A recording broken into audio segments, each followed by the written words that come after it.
Hey, everybody. It's Brian from Brian's West Coast Disney Adventure. Welcome in. Looks like we have, hey, Francisco. Welcome in, my friend. Mandy. Yes, you will go to Disneyland one day. And it's like Kevin Theme Park Adventure and Rachel. Welcome in. Welcome in. Now, um, big news is that D23 is happening this weekend. Now, ordinarily, D23 is happens every odd year, but unfortunately, due to COVID, it wasn't able to happen last year. So they pushed it back a year. No big deal. Now, what they do for D23 is they make various announcements. They're Disney related. Oftentimes it's theme park news. Sometimes it's entertainment news, but it's always very, very impactful. This year, it looks like the big announcement on day one is that apparently they are going through with changing Splash Mountain on both coasts to Tiana's Bayou Adventure. Now, I understand, I get it, that Splash Mountain may seem a little bit dated, and it may seem like it's got some questionable undertones to it, being with the not so politically correct theming. Oh, hey there, Sandy. Welcome in. Not so politically correct theming. But to change a ride that has had a positive message ever since its inception just seems a little bit throwing the baby out with the bathwater, just to change the message. And on top of that, this is another one of my gripes. I honestly think that Tiana from Princess and the Frog would better be served and make a better impact if they were to, in Disneyland, retheme the French Market restaurant to Tiana's Place. And at Magic Kingdom, if they were to open up maybe a character dining location, a table service location called Tiana's Place, serving Cajun and Creole food, that would fit the theming with Tiana's character perfectly. And they wouldn't need to change an amazing attraction that everybody loves. Hey, Chris, I did send you the link if you want to pop in. But I mean, honestly, that's my big gripe about that announcement, is that Tiana would be much, much better served if she had her restaurant, her dream restaurant, opened up at Disneyland. I could totally see Tiana being the star of the restaurant, with doing meet and greets there, and maybe having an interesting meet and greet in Louis Armstrong. Bring back the alligator costume and have him do meet and greets. I think that would be an amazing addition, because I mean, how many of you have ever seen Louis Armstrong in the parks? Right? He's hardly ever in the parks. I mean, sometimes you'll see him on the riverboat for Fantasmic. Sometimes you might see him, doing, when they had Tiana come out with Louis Armstrong after Princess and the Frog came out, they had him pop on the riverboat with her. But I honestly think that she'd be better served as having a restaurant theme for her, rather than changing Splash Mountain. Now, if anybody disagrees with that, by all means, let me know. I want to be educated. Another thing, Another thing that I've noticed about the D23 this year is, well, one rumor that I've heard from a cast member friend of mine. They told me that they saw paperwork backstage that in DCA, Disney California Adventure, that they were planning to completely retheme the Hollywood Pictures backlot district in California Adventure to be an extension of Avengers Campus. Now, being that Avengers Campus kind of goes from the Guardians of the Galaxy mission breakout all the way out to the main street that cuts through DCA. But, in all honesty, I think that it would be so much better Hollywood Pictures Backlot District has been there from the very beginning. And they're going to be getting rid of not only the Mike and Sully to the rescue attraction, but they're also going to be getting rid of the Hyperion Theater, which that's a theater that's been there from the beginning of the park. And welcome in there, Chris. Hey, can you hear me all right? Oh, yeah. Okay. I have two mics. One I use from when Margie and I are both talking, and then one when I have the one that with Margie and I, so I just want to make sure. Mm-hmm. Now, what do you think of my opinion of Tiana?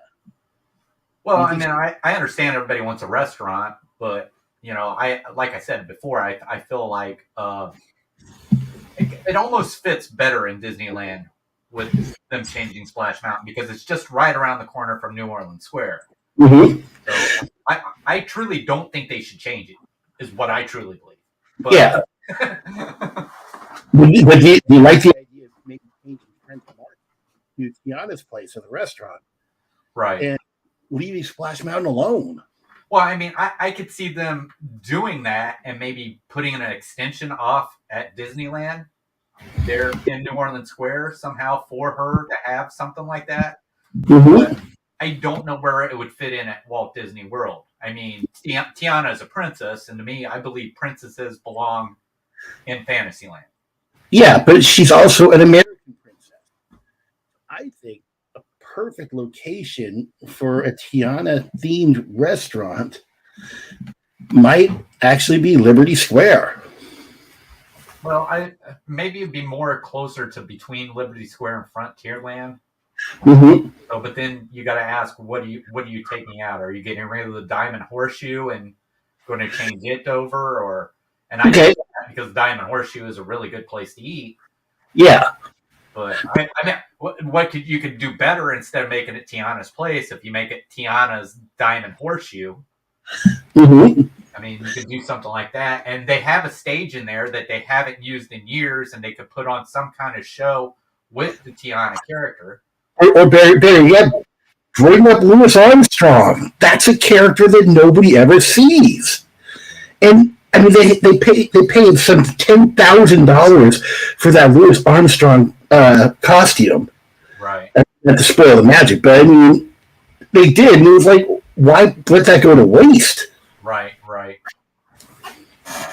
Welcome in, Diana. Thank you for stopping by. But in all honesty, I mean, don't get me wrong, Tiana does need to be represented. Okay. But do they need to change an iconic attraction just to get that representation? Right. I honestly don't think they do. Right. I don't think so either. But, I think, and like I said, I think it's a small group of people who aren't Disney fans who are complaining. Mm-hmm. And they're not the ones that are paying the money to Disney for merchandise, for park, for movies, for stuff like that. Yeah. I feel like Disney should look into who is complaining. Exactly. If it's not their quote-unquote customers or their fan base that's complaining, just a bunch of, I hate to use this term because it just sounds so negative, but social justice warriors that are picking a battle and trying to get a corporation to change just because they want them to change. Right. And that's what I truly think of what it is. And I think that, I think these corporations, if they find out that, hey, it's not our customers that are complaining, then we don't have a problem. Mm-hmm. So the problem is that the people that do complain, they tend to be like a very, very vocal minority of people that just have this idea of what good entertainment should be. Yeah, I heard somebody was talking, and I hope I don't offend anybody out there when I say this, but I was watching a comedian, and he was saying before the internet, every group had that one idiot that would say something, and you just tell him to be quiet. Because now the internet has chose where these idiots can group together and come up with an idea, and nobody tells them. Yeah. It's very sad when that happens because it ruins a lot of things. I don't know if you've ever had the chance to see movie Song of the South. Have you? No. Okay. No, have I seen Song of the South? Is that what you're asking me? Yeah, have you ever seen the movie Song of the South? Yeah, I've seen it. Yeah. Okay, that movie. Why on earth would anybody think that movie is racist? Well, the character Uncle Remus is acting like a father figure to the boy and telling him all kinds of positive stories. Yeah.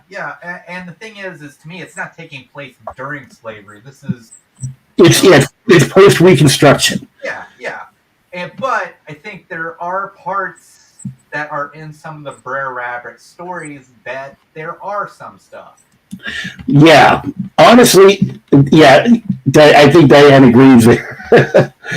But honestly, I do think that for the time, I mean, if you're looking at something that was a period piece, so if you start picking apart taking the bad stuff out of our history, then how are we going to learn from the mistakes that we made and better ourselves if we don't realize that we made those mistakes in the past? Because we're selectively editing our history. Do you know where this has all come from? Where? This has all come from a generation where no matter if you won or lost, you got a trophy. Yes, I think that the participation trophy generation. Yeah, it's basically it's the whole everybody should get something and that's it. And what it is truthfully, when it comes to like sports or anything like that, people want to win. They want to win and they want to win. All right. Mm-hmm. But more times you're going to lose than what you win, and you learn more from failure than you do from success. Yeah. And so when we took that away from them, mm-hmm. then you got a bunch of kids who are just thinking that I can get away and control whatever I want because I'm a winner. Or they think the trophy's owed to them when in reality it's only owed to like the top 1, 2, or 3. Right. You give a medal to everybody that's in the Olympics. Like you have a gold medal, silver medal, bronze medal, and then steel medals for everybody else. Right. Then it really takes away the impact of getting up on that podium and winning. And actually, thank you for coming in, Dean. I appreciate you. Lay off those turkey legs, buddy. But yeah, I think that's what it is because I mean, even though you want your child to win, of course. But losing teaches themselves about something about life, that you're not always going to be a winner or always going to be good at something at life. You're going to have to work at it. Yeah, I mean, I was noticing that when we're getting these, because I was of that generation of, we're getting these participation trophies, and I was noticing that, hey, when people just expect to get something, even if they're not the best, it's not going to encourage them to get better. No, it doesn't. No. It's going to stagnate them. So you're not going to have any growth. And then when people go out into the real world and they go in to try to get a job and become a productive member of society, and then they don't get that job when they were expected to get it because everybody told them they're going to get it. Right. Now their self-esteem is hurt, and they stop trying. Right. So they pick yourself up by your bootstraps and better yourself rather than just relying on, oh, mommy and daddy will give me that trophy. It doesn't happen. By the way that sounds is like if you go to work somewhere that everybody's hired in as a manager. Exactly. You can't do that. It just doesn't work. No. You have to have people who are on that ground level. They're actually doing the manual labor. Yeah. Let's take Dean, for example. Dean's a good friend. I love the guy. He's a great guy. He's been working at Wendy's for ages, for 18 years. Now, granted, I think he should be a manager because of his experience, but they still need people with experience running the counters and taking care of the customers. Otherwise, you're not going to have a successful restaurant. Right. Oh, hey there, Jody. Welcome in. I think this is your first time in. So, have you heard anything else other than the whole thing with, obviously, Splash Mountain from D23? Anything? I did see some pictures on Instagram that Leanne Sherby posted of the new head for Mr. Lincoln, and apparently there's going to be a bust for Mark Twain over by the riverboat, I think. Yeah. I'm just guessing because I wasn't there. Wish I was, but I wasn't. And one thing that I did hear from a cast member friend of mine is that over at California Adventure, they're going to completely demolish the Hollywood Pictures Backlot District, which has been there since 2001, right, and retheme that entire area, including the Hyperion Theater, which has had all those great shows, right, to an extension of the Adventures campus. Okay. So it's going to be like an extension of the Marvel area for Disney California Adventure. Right. I think maybe that's because Avengers Campus is so successful. Right. Hot ticket item right now. Right. I mean, with Disney and their synergy, again, I mentioned during your chat that back when I was a cast member, they went whole hog into promoting Atlantis. Yeah. I mean, they had a fur character out, the demolition guy, he was out there. They had Milo as a face character walking around. And how many people here really remember Atlantis fondly? The first time I actually seen Atlantis, I was in Iraq because over there at these different stores you could buy these bootleg DVDs. And they had what they said was every Disney movie in a complete set.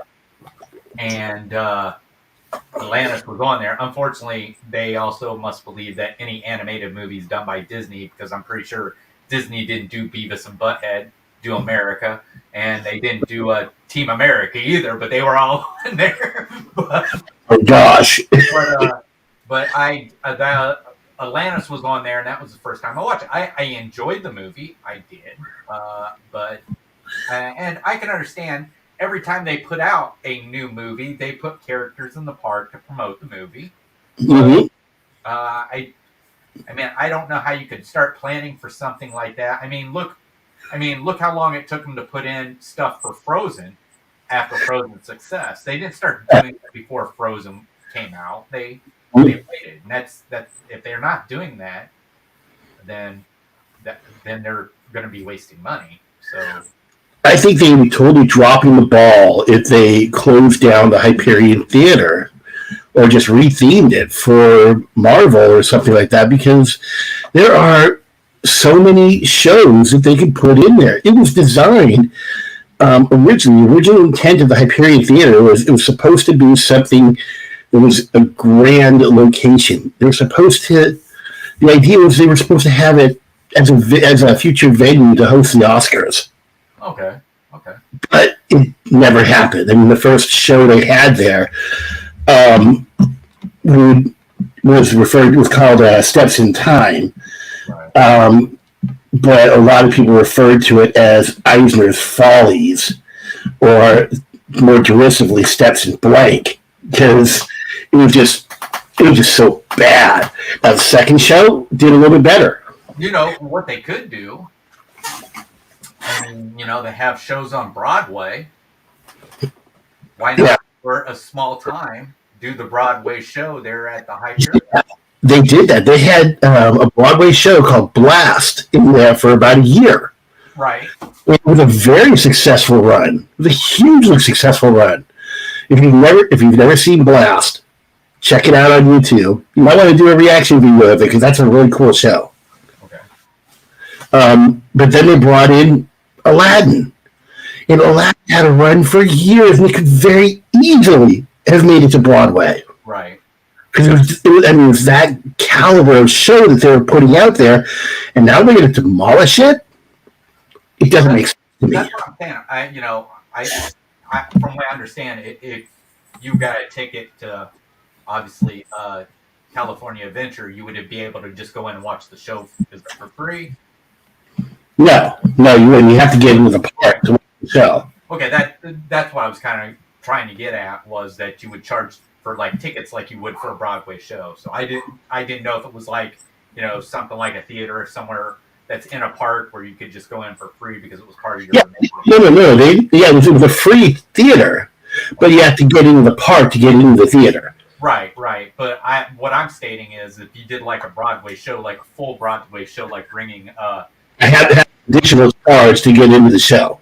I would suggest that instead of saying you have to have a park ticket to get in and then a ticket to get in, that if you have a ticket to go just to the show, then you're escorted to the show, and then in other words, use the side entrance that they would use for cast member entrances to and have the stanchions set up to have the guests go just to the show, going directly to the Hyperion Theater, right. And then exit out a separate exit from the theater, so they're not getting that free entrance to the park. Right. That you would have that for those who would just have a ticket, and then if you have people there that are at a park that have a ticket, then you would have them come in through the regular way. Exactly. I think that would be a great way to get additional revenue, not only for the park, but to help upkeep the theater. So, I mean, it's a 2,000-seat theater. It's huge. But then again, I have a hard time arguing against a Avengers Campus due to the fact that Walt Disney World will never have one. Yeah, because Marvel made that contract years ago with Universal, that they're allowed to have Disney Marvel characters east of the Mississippi. Right. Well, the other part is Disney. And as long as they continue to use them, then the contract never runs out. Yeah, so it's in perpetuum. Now, I think Disney's getting around that because the original contract didn't include the Guardians of the Galaxy. Well, if you also look at the Guardians of the Galaxy, the word Marvel's not even used on it. Mm-hmm. So, yeah. I think they're trying to turn Guardians of the Galaxy into like, essentially it's like its own entity or something. I mean, what it is, of course, it's Epcot, so they're trying to make it look like something. So you're actually going to Xandar. So they're making it like a pavilion for Xandar, but it's actually, you know, a ride. So yeah. But yeah. Now, did you ever see that? I've seen it on YouTube, but I've never seen it in person. They did the Guardians of the Galaxy concert series over at the American Adventure on the stage there. I think I heard something about that, but I'd never seen it. I mean, it was a great show. They did all kinds of great classic rock music directly from the soundtrack. Well, we actually met Groot and Star-Lord. Nice. And you know, Groot was just like a little animatronic. It was baby Groot. Uh-huh. But for me, I mean, if it's not Chris Pratt, and I can tell it's not Chris Pratt, it's just hard for me to go, oh, this is Star-Lord. It's just no, I can't do that. Yeah. I mean, like characters like Iron Man is real easy to have them in the costume and, you know, just not, not show the face. So that's Spider-Man, you know. Well, I watched that. I did do a reaction to the Doctor Strange show there. Mm-hmm. And the guy they had playing Dr. Stephen Strange, he looked really close to with Benedict Cumberbatch. So, and I thought they did a really good job with that. But I think they chose Benedict Cumberbatch because he looked pretty darn close to Stephen Strange from the comics. yes. So I think that's what they were looking for was the comic Stephen Strange. And by the way, Doctor Strange was one of my all-time favorite Marvel heroes when I was younger. Right. I mean, just that name, Doctor Strange, is like gives you that impression there's going to be some oddball stuff going on. But what I thought was crazy was that was actually his name. You know, he's a medical doctor, and his last name was Strange. Yeah. So that joke in Endgame when Spider-Man meets Doctor Strange. Yeah. Hey, Debbie. Oh my God. Debbie, hey, welcome in. Oh my gosh. Almost didn't see you there. Jeez. Of course, I got the magnifier blasting the screen so I can see anything on the screen because my vision stinks. But now, but with changing DCA and taking a land out that was original to the park, that's going to upset a lot of the locals in the area who are huge fans of Hollywood. Now, granted, there's not a lot of them, but it has one of the few kids rides in the park. The Monsters Inc.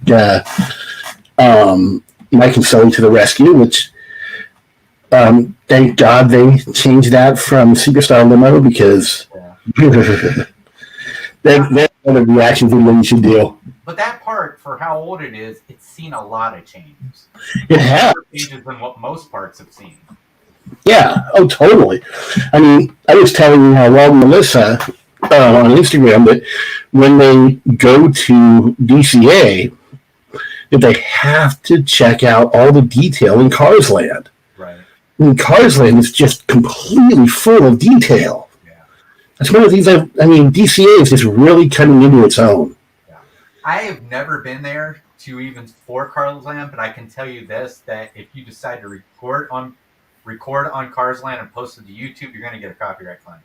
So I know that. I got a copyright claim on my ride through of Radiator Springs. Yeah.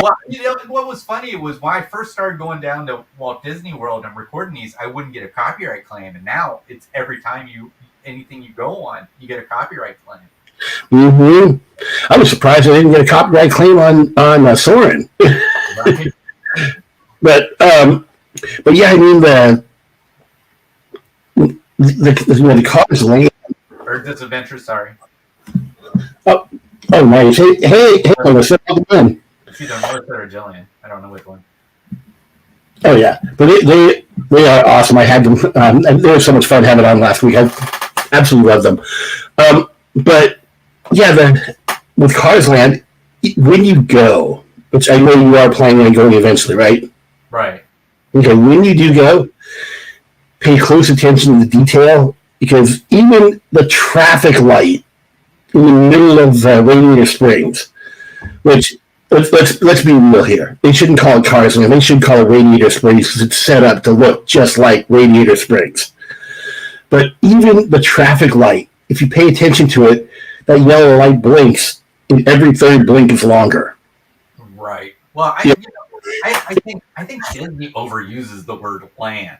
I mean, I could understand it being used like at Disneyland or at Magic Kingdom, but once you go to different parts, I think you need to come up with something different. You know what I mean? Like Avatar Land? No. How about Pandora, World of Avatar? You know. But you know what? Star Wars Galaxy's Edge. Everybody was calling it Star Wars Land Yeah. for a long time.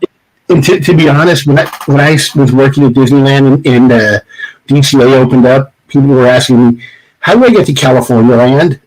California Land. That was like, okay, you take a step to your left, you're in California Land. Oh no, I mean, you mean Disney's California Adventure? Yeah. Oh, that's across the Esplanade. I mean, but I've told people before. I think George Cerullo's told people before that I think theme park guests kind of leave their brains in their trunks or leave them at home. No, I think what it is most of the people that you get that are like that, it's not that they leave their brains in their trunks or at home. I think they're just they're not like us. You know what I mean? That if you ask us a question about Disney, we can answer you right away. I think they're just the casual Disney fan, you know, and they don't know. They've gone by word of mouth. They probably didn't do any, homework. Like most of us, I know Disneyland for you guys is like me going to Kings Island, But if you're going to, love to go to Kings Island. I mean, but if you're going to Walt Disney World, it's like, and able to have a good time, you have to have some kind of a plan.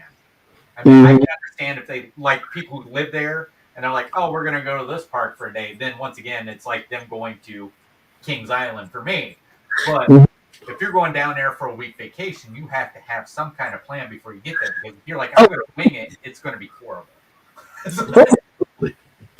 But with Disney guests, I mean, I think that a lot of it stems from people are in awe because Walt Disney, at least for Disneyland, and when he was designing Magic Kingdom, I think he just had this eye for ideas. It just was unbelievable for the average person, or what a lot of coaster enthusiasts call the GP people, the general public people. Right. If you think about it, the vast majority of people going to Disney, yep, yeah, definitely everything. But for your average theme park guests, the general public people, they are going to ask the quote unquote stupid questions, right, and kind of have to be ready for that. But still, it's always fun to laugh at the people that ask, excuse me, what time is the 3:00 parade? Right. Well, Heaven told me that there was a cast member one time had a woman get so upset that she says, I'm just not going to go up front and complain. I'm complaining to Walt Disney himself. And I guess the cast member just looked at her and said, good luck with that. Where I would probably ask, do you have a keyboard? We knew that Walt Disney had passed in 1966. So, but once again, that's one of those people that just don't know that stuff. So, yeah. Okay, now other things about D23. I mean, I'm not sure. One of the things that's been rumored to be announced on day 2, I've heard, is that they're going to bring back the People Mover to Disneyland. I mean, I think that would be awesome. I mean, I hope it doesn't go away the same way that because they said people thought it was getting boring. Mm-hmm. And I'm like, I have never thought that about the People Mover at Walt Disney World. I mean, it's like when it comes to Magic Kingdom, I know this sounds weird. It's my second favorite ride at Magic Kingdom. Yeah, what's your first favorite? It's Jungle Cruise. Oh. But I mean, it's if you want to get off your feet, it cools you off. You get to relax for a while. You're entertained while you're going through. You can get some great, scenery of the castle as you're going by that area. And I just don't know why anybody would say this is boring. Oh yeah, totally. But yeah, I definitely plan on hitting People Mover on both of our Magic Kingdom days.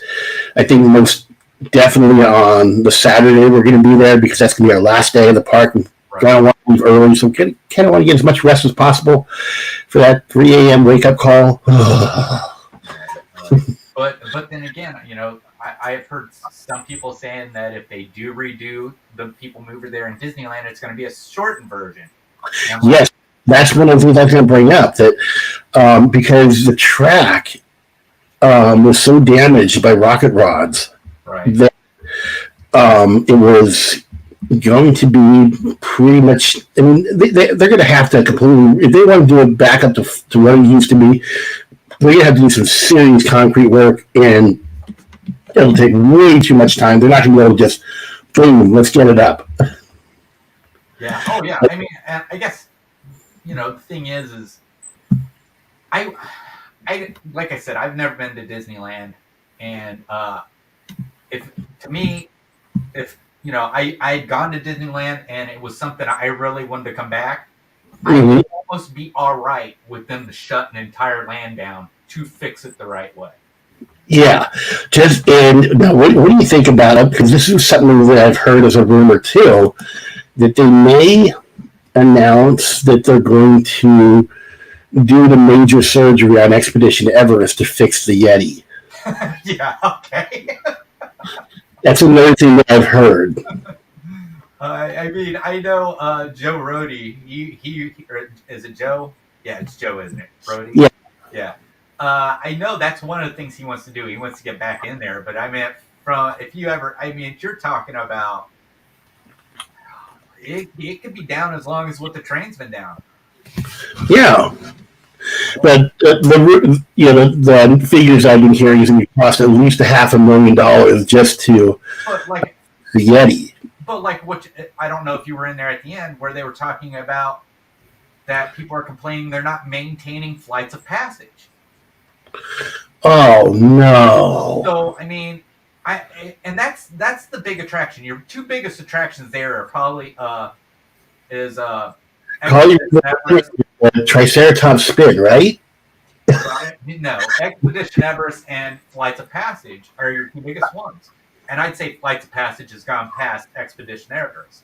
Because Everest has been down. Everest was down the last time I was down there because they were doing refurbishment to it. And it was actually nice. You know why, Brian? Why? Me and my wife went over in that part of the park. We got us a cup of coffee. We sat down on a bench, and there was nobody around us. And we just sat there in peace and drank our coffee and everything. And it was nice. So I can understand, all right, if they can get the maintenance issues taken care of with Flights of Passage, get it to where it's working the way it should be, not probably a problem for anybody, to shutting down Everest for that long and fixing it. Yeah.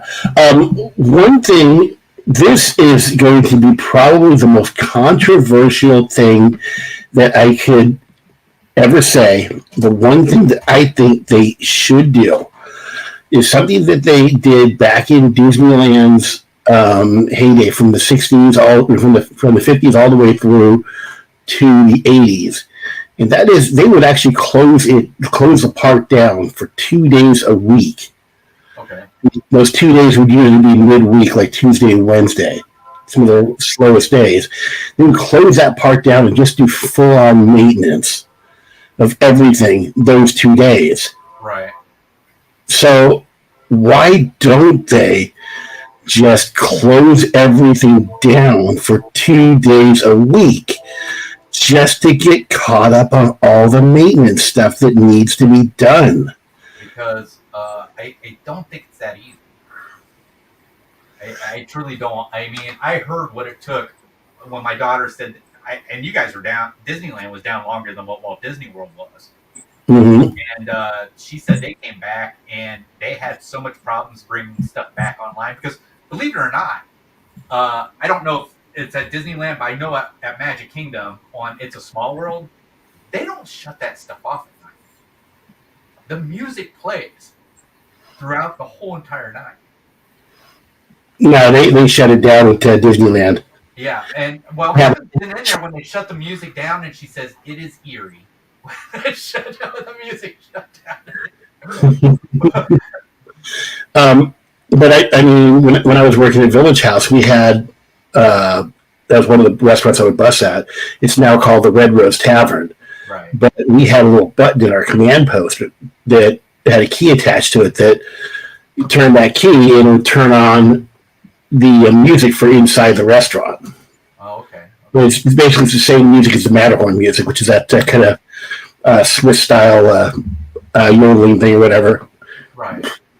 But probably something close to probably what they. I don't know if they play music in there now, but what they used to play inside the Pinocchio Village House. Mm-hmm. Okay. Well, yeah, Village House at the Disneyland was actually kind of a mirror image of the Village House at the Magic Kingdom, except it wasn't a two-story restaurant.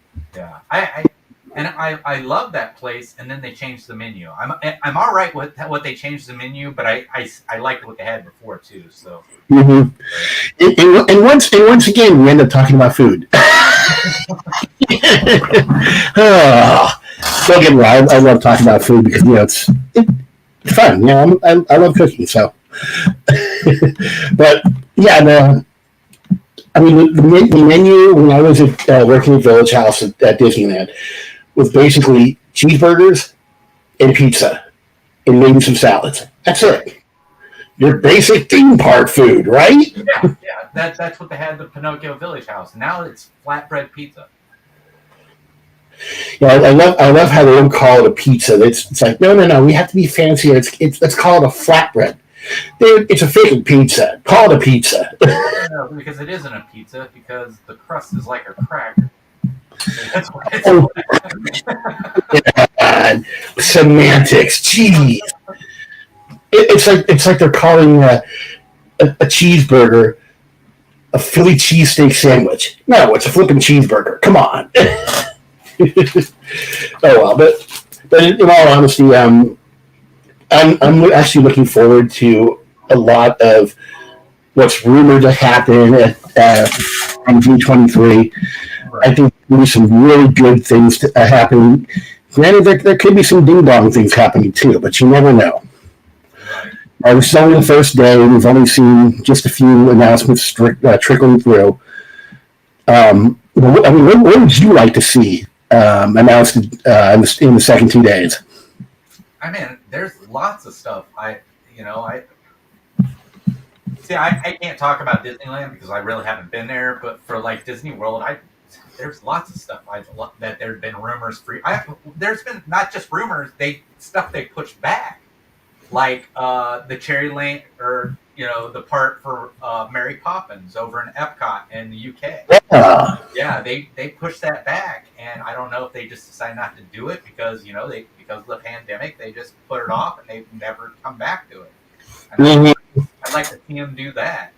I would like to see them, but the only problem is if they start doing this, like they've somewhat started doing by having each of these lands that are represented by certain characters and giving them a ride for the character in each of these different, not lands, but showcases, or like they're going to lose property to add. Right, Italy. Yeah. Yeah, I mean, if they try to add, like, because I keep hearing what the next one is. I think it was Brazil. I've heard of Brazil. I've heard some other places that could be. I heard that too. But and they're supposed to have area for new ones, but right now it's like the Frozen took up because even though it was in an old, they actually had to build a bigger show building for Frozen than what it was when it was the Maelstrom. Ratatouille, when it went in, it took up property that probably something else could have went in that area. Mm-hmm. But I'm not for sure about that because there was water down that area and a bridge, so that might not have been an area. But what I'm saying is, you start building that stuff on, you start losing, real estate for other country pavilions to come in. Exactly. I mean, we have Morocco that apparently the country of Morocco pulled out of the pavilion. Well, I mean, it was the only pavilion at World Showcase that was actually the country was actually doing everything. Mm-hmm. Where the rest of it was representatives from the countries that were doing it. When they put the travel restrictions on people coming to the United States and from the United States, that put the kibosh on the cast members from like China or Japan or Italy running the pavilions. Oh yeah. But by the way, just curious, what's your favorite pavilion over at Epcot? Do I have a favorite pavilion? Yeah. I don't know. Let me ask Margie. Margie, what's my favorite pavilion at Epcot? I don't know. I like Morocco. Margie says she likes Morocco. Morocco, Yeah. nice. That I can't wait to see. Yeah. And I don't know. I never really even thought about it. Really, I just like walking through and seeing all the different stuff in each country. So, but I never really. I guess if it comes down to like attractions, like they have for each one. Of course, Mexico has its own attraction with the Three Caballeros. Mm-hmm. I like that when they're all there. I mean, I don't have, they're either not working or one of them's missing. Ever since I've been researching Walt Disney World Trip, I've been hearing about an attraction that never was, that I really wish would have been in there. And that was the Rhine ride over in the Germany Pavilion. Okay. They had that plan to have that Rhine River ride in the Germany Pavilion, and they had the backdrop for it over in Beer Garden. Oh, wow. But they never built it because they ran out of funding for it. Right. Well, you know what? I always thought, and I hate to say this because I do like the show, but they need to update that show. And that's at Hollywood Studios, the Indiana stunt. Yeah, it's been the same show over and over, and they've done I don't know how many movies, and they can add more scenes to that instead of have the same things that's just from Raiders of the Lost Ark. But I'm like, if you knock that area down and you want to leave it Indiana Jones, why not put in an Indiana Jones roller coaster that is a lot like the mine car chase from the Temple of Doom?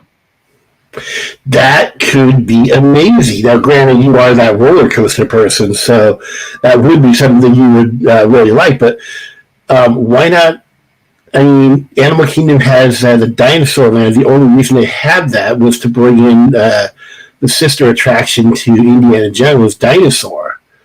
Right. And honestly, that Dino Land is kind of.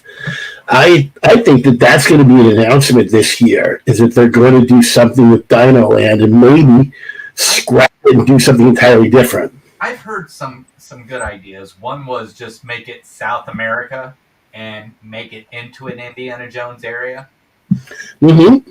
But then again, like what you said, what they did with Atlantis, that they were putting all their cards that was going to be. I think that's what happened with that dinosaur ride. They thought that movie was going to be spectacular. Everybody was going to love it. I mean, I like the movie, but it's not like way up here on Disney movies. You know what I mean? Exactly. Doesn't just land, I mean, I would probably go to a Chicken Little ride before I would dinosaur. Chicken Little is another restaurant idea. Come on. But that way they can serve little chickens and call them Chicken Little. But I've also heard of a Zootopia area. I've heard that too. I've heard about them doing a Zootopia section as well. But then again, can Zootopia support a sequel? Honestly, I don't think it can, because it's pretty much done its story arc in the first one. Right, but I don't think it needs a sequel. I'm just saying if you put a Zootopia land in there, that would. I mean, there's lots that you could probably put in there, different kinds of rides and stuff like that. And I'll take one of those pops that they made for the elephants. I don't care. I mean, yeah. I mean, I think it would be a neat idea. I mean, even if you tore all of that out and just made it into one dark ride. Mm-hmm. Really, Dino Land isn't that big of an area. It isn't. Yeah. And but one thing that I've heard, I think Walt and Melissa have mentioned that this would be a great idea, but taking the dinosaur ride and then reworking that as Indiana Jones, the same one that's at Disneyland. I don't know. Do you want to do it the same one? Why not do something different? Well, I mean, I'm not saying keep it Indiana Jones like you just said, but let's make it a different adventure. Mm-hmm. Yeah. And I know you've heard me say this. I do not like when they do cookie cutter rides. Mm-hmm. Because, I mean, if the Indiana Jones ride in Animal Kingdom is the same as the one is it in Disneyland or is it in California Adventure? Yeah. Oh, by the way, I don't know if you've heard this, but when Walt and Melissa were over in Disneyland yesterday, they mentioned they went on Pirates of the Caribbean before they did the stream, and Walt was thoroughly impressed with Disneyland's version Oh, really? because it's almost twice as long as the Magic Kingdom version. That's what I'm saying. I mean, why would I want to go to Disneyland if every ride in Disneyland is going to be the same as what it is? You know what I'm saying? True. And it's the same way with any Disney park. Why would I want to go to Disneyland Paris if it's the exact same thing we have here? I want things to be different. Now, Soarin' at California Adventure and Soarin' at Epcot are basically the same ride.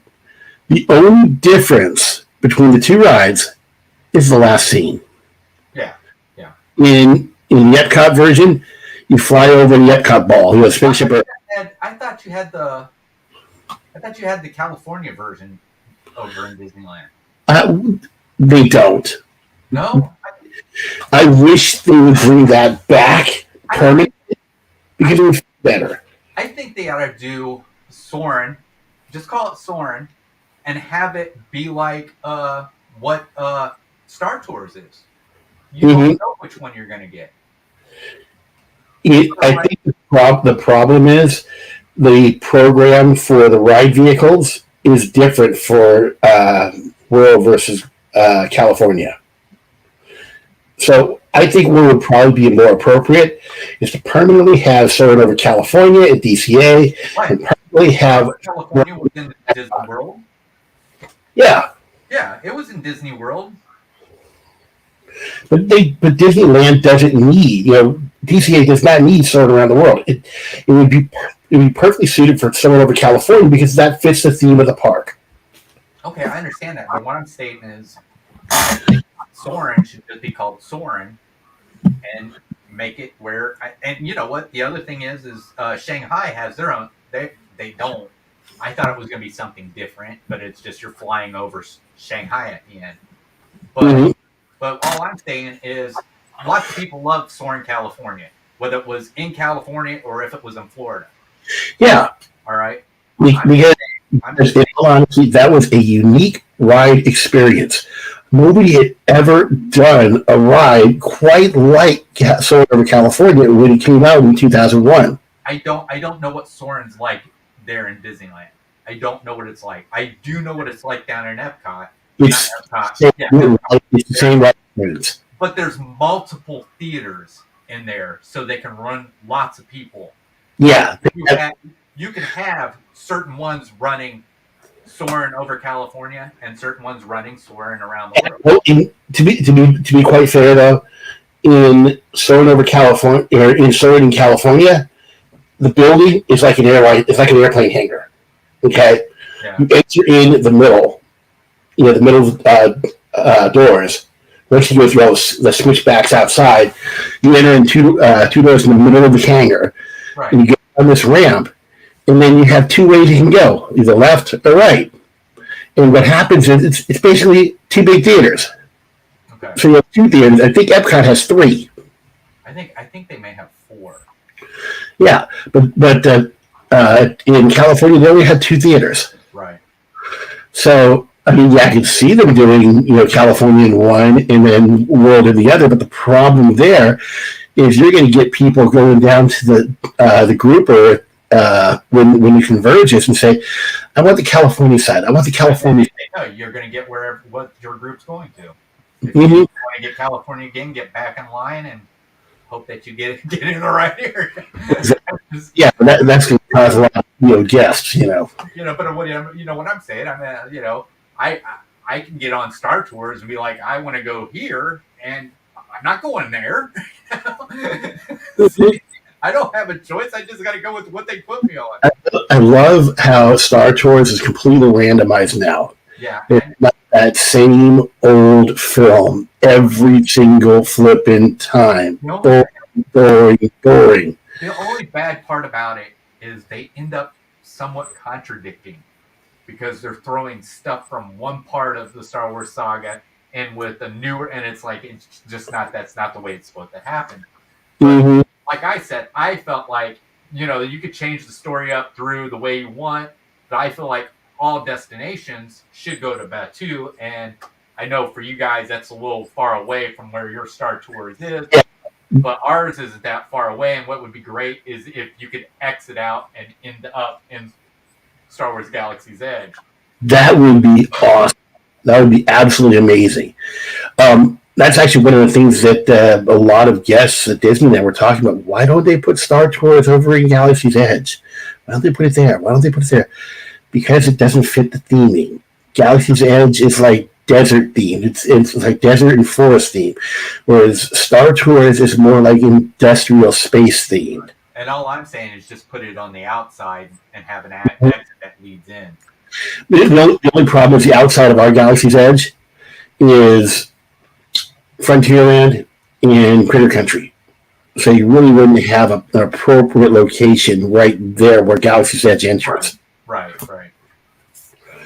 But yeah, oh my gosh, wow. We've been on for almost an hour. Holy moly. Jeez. Oh, do I sound fun? Do I sound fuzzy? No, you sound fine to me. Oh, because Diane, I don't sound fuzzy. I mean, I know you look a little bit fuzzy, but I don't think I sound fuzzy. I don't know. Earlier you were coming in and out, and then it just stopped. So. Oh, gotcha. I mean, I've got my mic just, it's like getting off to my right here, so maybe that's it or something, but anyway, wow, jeez. But yeah, I'm looking forward to what's going to be announced for day 2 and day 3. So that's going to be rather interesting. So if you're following anybody on Instagram that is already in D23 right now, like Mouse Talk or Leanne Sherbick, I believe AJC, Amy from AJC Magic TV. A bunch of them there. I had a bunch of them popped up. Mm-hmm. Oh, by the way, did you see Mouse Talk's Instagram video of Storybook Land Canal Boats?